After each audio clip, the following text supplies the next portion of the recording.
So my PhD advisor was Carol Privis, and my postdoc advisor was Arnie, so I was very much in the P53 world.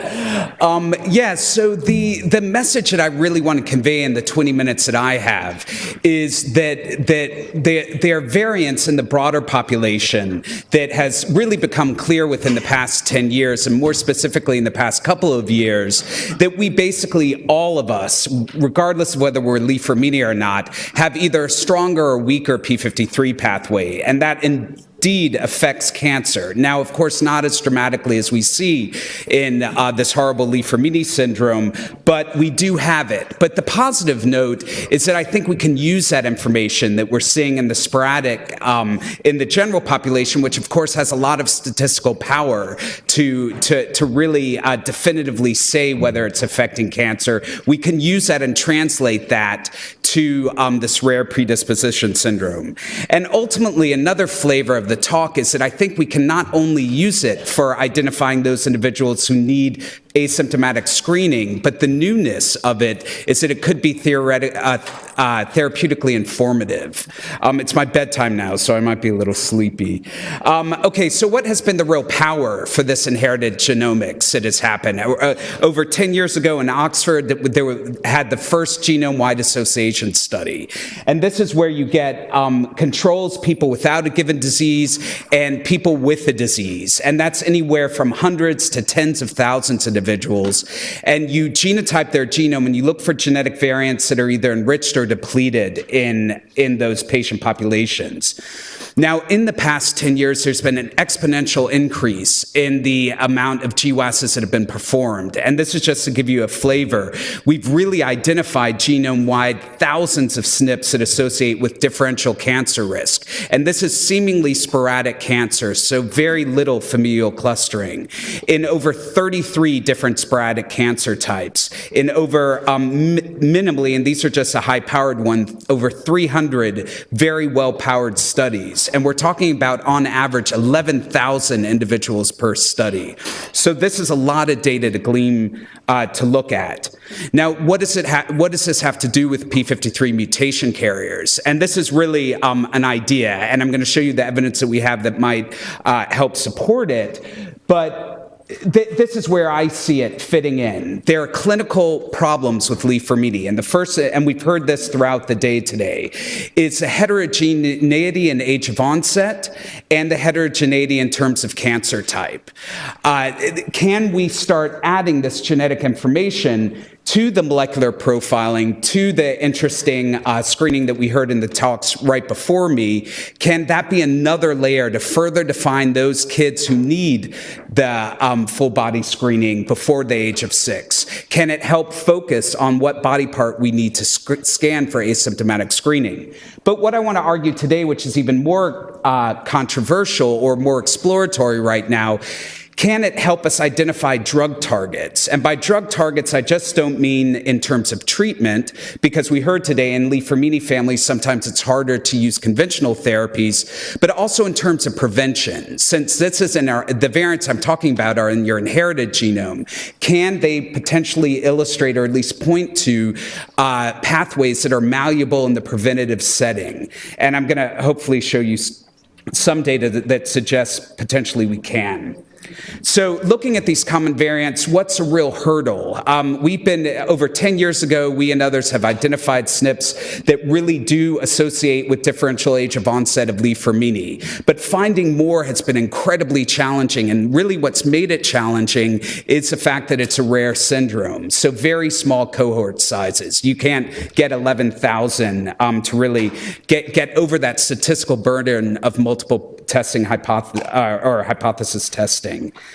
So what I want to argue, like I said at the beginning, is that we can leverage all the sporadic cancer GWAS data to start focusing in on regions of the genome and therefore reducing our statistical burden.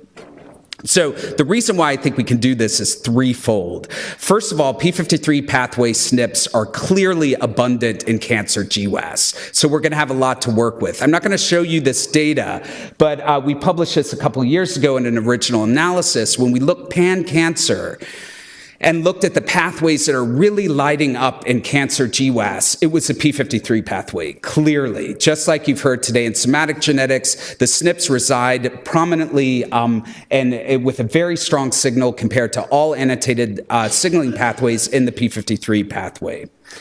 The other reason why I think this is important for the future is that they're clearly, they can be therapeutically informative. And this is where I'm going to show you some data. They're in the genes, the known driver genes of the pathway that have been trying to either be directly or indirectly targeted in the past 30 years of p53 biology.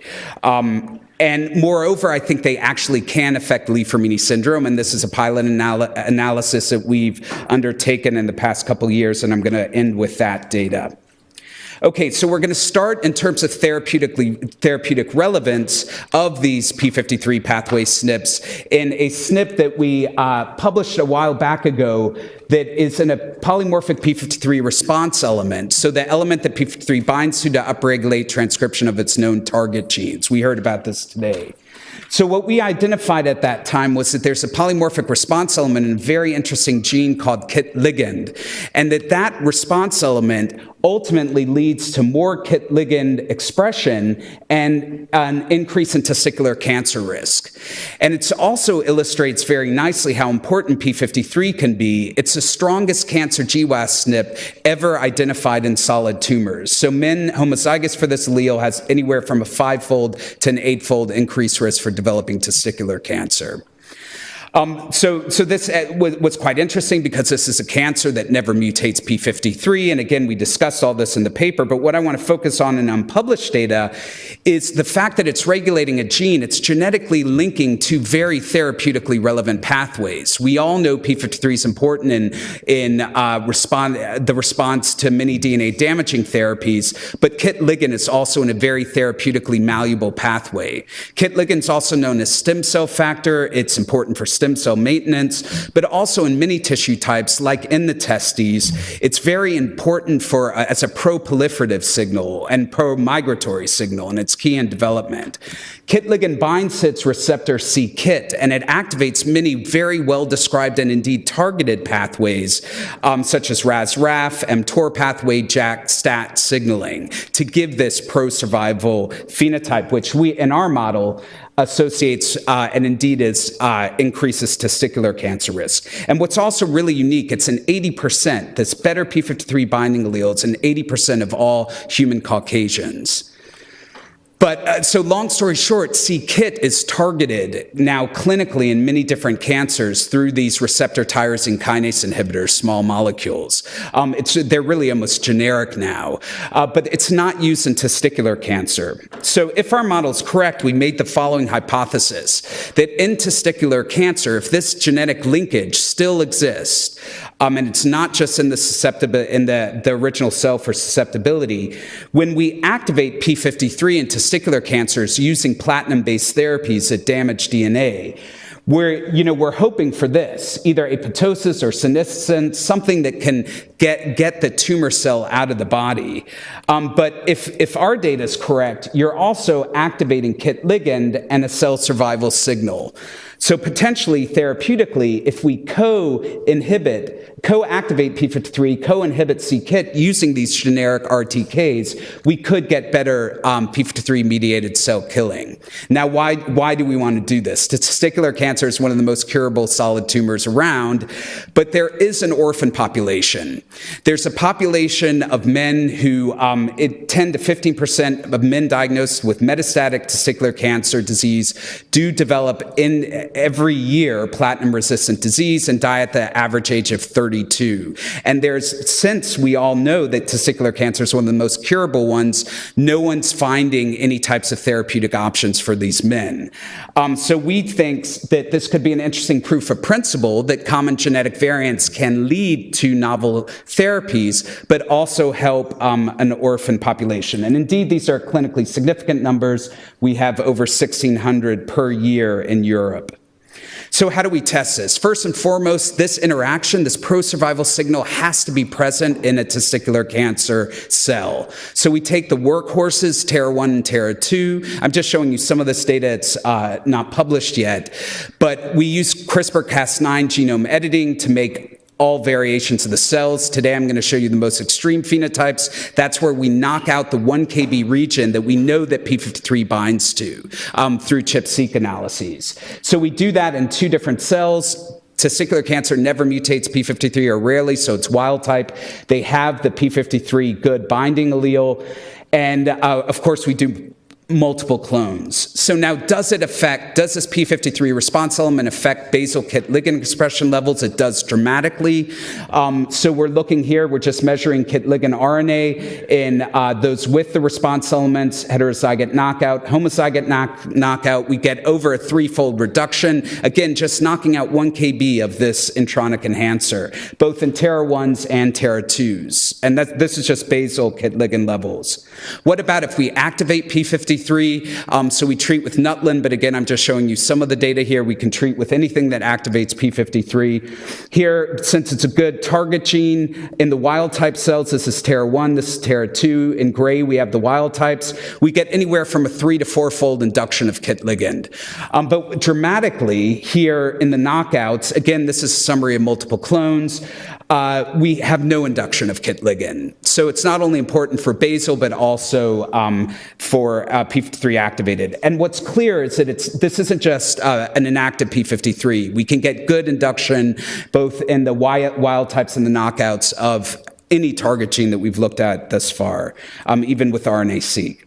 Okay, so if our model's correct, we would assume that hopefully this is affecting therapy. So when we activate p53 and we've genetically knocked out this pro-survival link, are we going to get better tumor cell killing? So we tested this, and again, just some example data. These are TERA1 cells, so we carefully measured the IC50s. This is a concentration of drugs you need to kill 50% of your cells compared to untreated cells.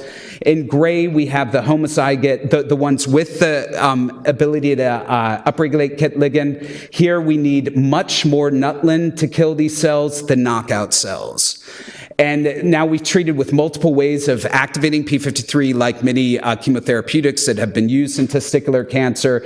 And again, we have anywhere 2-fold, 8-fold, 2-fold, 2-fold reduction. So they are more sensitive to p53 activators just by genetically knocking out the ability of p53 to upregulate KIT ligand. But of course, clinical relevance. Could it possibly be that we can start activating p53 and inhibiting c-KIT signaling? If this is correct and they're in the same pathway, we should see a synergistic activity of these 2 agents in testicular cancer cells. And indeed, if it's happening the way that we think it is, that synergy should be dependent of the genetic linkage, so of that 1 kb region that activates p53.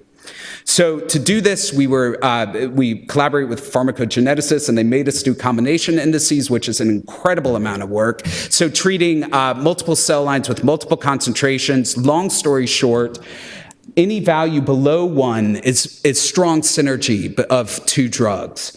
And here again, you have the wild type TERA1 cells. Here are TERA2s, so wild type in gray, the knockouts in blue. Here, I'm just showing you data with Dasatinib, which is sort of one of the oldest RTK inhibitors where we know it inhibits c-KIT. And treating, but we can see it with multiple c-KIT inhibitors, treating with multiple p53 activators. And as you can see, we always see values below 1 or synergy in any of the p53 activating treatments that we can look at, both in TERA1s and TERA2s. And I think most surprisingly, that goes away if we knock out that 1 kb region. So we no longer have that synergistic interaction. Indeed, it can actually become antagonistic. Don't ask me why, I don't know yet. But what's really important is we want to treat refractory TCGT patients, so testicular cancer patients. So we collaborated with Janet Shipley, who has these wonderful models at ICR in London, have these wonderful models of testicular cancer, cisplatin-resistant diseases or cell lines. Some of them she made in the lab, so she just grew in cisplatin and they grew out. Another one here, this one in red, is actually from a cisplatin-resistant patient, a metastatic lesion, so both intrinsic and extrinsic. And as you can see in the sensitive as well as insensitive clones, we always see synergistic interaction between Dasatinib here, we're doing Dasatinib and Nutlin, or Dasatinib and doxorubicin. And so there seems to be no difference of whether it's cisplatin sensitive or resistant, and it's in all testicular cancer cells that we use thus far, or that we've tested, that we have actually as a field. And here I just want to illustrate, in Dasatinib and doxorubicin, the IC50 values are extremely low in these combinations. So we're in low nanomolar. Another important information is Dasatinib and doxorubicin has already been tried in other cancer patients in a clinical trial, and it has very low toxicity. So this one we're now moving forward, and we've developed the preclinical data to now go into clinical trials. And I just want to show you the mouse clinical trial that you've already seen before in a xenograft. So the cisplatin-resistant cell line can actually be xenographed into a mouse, and you can do the mouse clinical trial where you treat with doxorubicin, 2 doses, 2 weeks, Dasatinib orally, and then in combination. So either the single treatments alone or in combination. Then you measure tumor growth, and as you can see here, the combination treatment is much better at inhibiting tumor growth than the single agents. So that again, we're trying to now do a generic repurposing trial on this orphan population of testicular cancer patients. We hope it can be a proof of concept that all this common genetic variants that we can use can actually indicate novel therapies, instead of just using the somatic genome, which can have some problems in terms of recurrences because of the heterogeneity. So how about, what does this have to do with p53 mutation carriers? As I said before, in our and as we've talked throughout many of the talks today, targeting the genetic variant of the p53 mutation is very challenging. And indeed, we don't even know really what to look for when you start modulating in normal tissues p53 activity, as David indicated during in his talk today.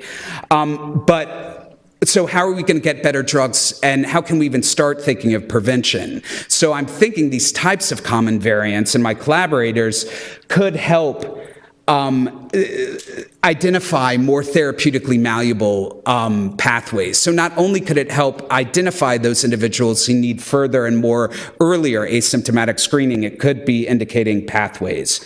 And so in a proof of concept study, which I'm going to end up now, we started in the Brazilian p53 mutation carriers. And the reason, as someone who's very interested in genetics, finally this is a p53 Li-Fraumeni syndrome where we just have one p53 mutation and primarily one tumor type. So in this complex genetics, we can at least have our phenotypes a little more homogeneous.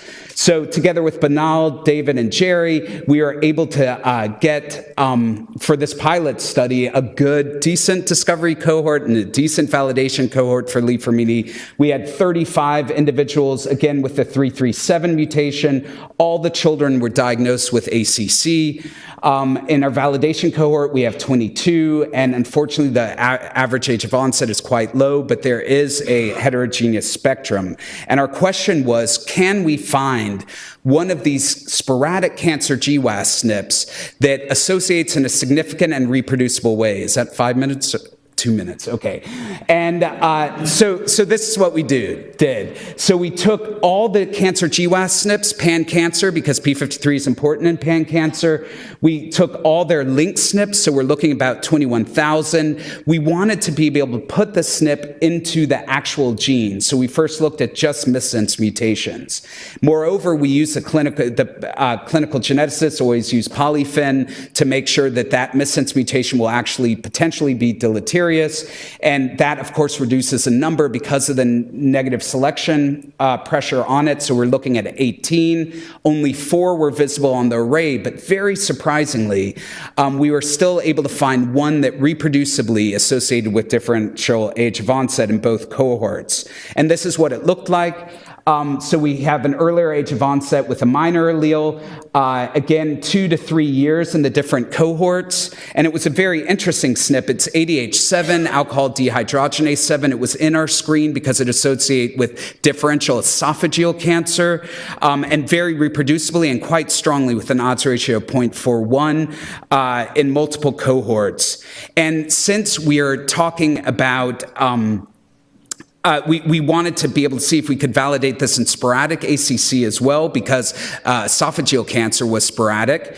And so we looked at the TCGA cohort of sporadic adult ACC onset, so average age of 50.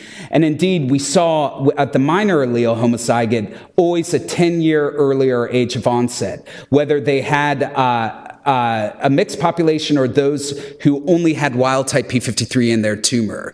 So it seems like using GWAS SNPs, and even though we have small cohorts, we can find SNPs that reproducibly and significantly associate with earlier age of Li-Fraumeni tumor, and indeed that can translate into sporadic tumors as well.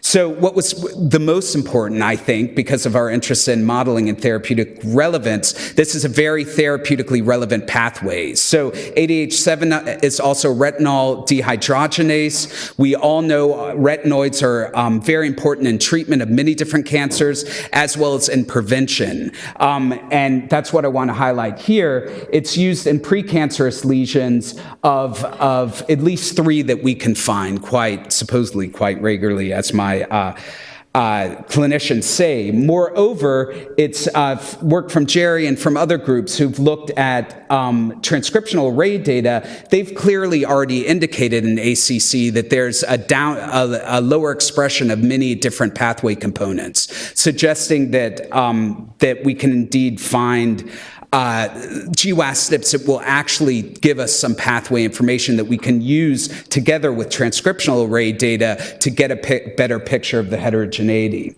So in summary, I hope I've convinced you that cancer susceptibility loci are not only helpful in risk prediction, but also are clustered in genes of therapeutically relevant pathways, and the one that I've been talking about today is P53. And that the example in terms of experimental data, this polymorphic P53 response element, which is one of the strongest SNPs ever identified, is actually genetically linking to therapeutically relevant pathways that could offer a repurposing strategy and hopefully a proof of principle that SNPs can inform cancer management. And in terms of Li-Fraumeni, that we're going to be able to hopefully leverage the data of sporadic GWAS to overcome the inherent problem of studying rare cancer syndromes in reducing the amount of SNPs that we're looking at. And hopefully that's going to not only help us asymptomatic screening, but also identify therapeutically malleable pathways. So with that, I'd like to I've tried to mention collaborators throughout the way, but Ping Zhang in my lab did a lot of this work, especially for the KIT ligand. Ian Tomlinson has been incredibly supportive in all things human cancer genetics. Claire Turnbull and Janet Shipley for testicular cancer work, and the Li-Fraumeni guys have already acknowledged. Many thanks.